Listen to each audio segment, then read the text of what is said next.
Hi everyone, my name is Dilani Hareddy Tumuru and I am from IT branch. Today we will explore some fundamental topics in JavaScript, a language that powers the dynamic behavior of websites. Whether you are a beginner or looking to strengthen your basics, this video is for you. Let's dive in. Starting with the objects in JavaScript. Objects are one of the most important data types in JavaScript. They allow us to group related data and functions together. Think of an object as a collection of key value pairs. Features like nested objects and methods make them versatile. You can add, update, delete properties dynamically. Let's see an example.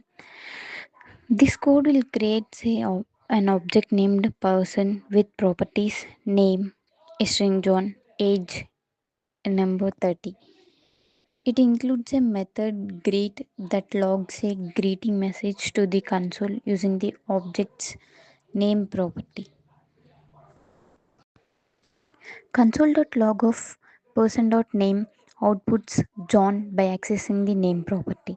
Person.greet method calls the greet method which prints hello John. Let's talk about functions in JavaScript. Functions are reusable blocks of code designed to perform a specific task. They help in organizing your code and improving reusability. The concept of this is essential in regular functions. This refers to the object that calls the function, whereas in arrows functions, this is lexically scoped. Let's see an example. This function defines a function add that takes two arguments a and b and returns their sum. This code assigns an anonymous function to the variable subtract. This function takes two arguments and returns their difference. This code defines a concise arrow function multiply that takes two arguments and returns their product.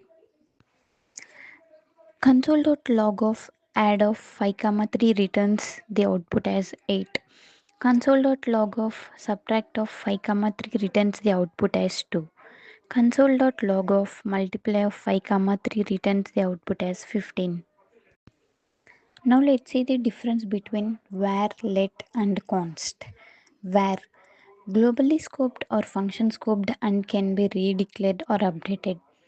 Let block scoped cannot be redeclared in the same block but can be updated. Const block scoped and cannot be redeclared or updated. Let's see an example. Inside the if block, var x declares a variable accessible even outside the block.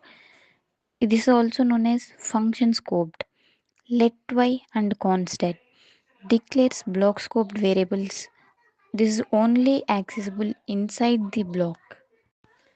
Console.log of x works because x is not block scoped. Console.log y and console.log z throws error because y and z are block scoped. Now let's talk about JavaScript modules. Modules help organize code into reusable chunks. Modern JavaScript uses ES6 modules to split code around across multiple files. This modular approach improves code maintainability and avoids global namespace pollution. Now let's see an example. This code exports the add function so it can be used in other files. This code imports the add function from the math.js file, calls add of 2, 3 and logs the result as 5. Thank you for watching. I hope this video helped you understand some key JavaScript concepts.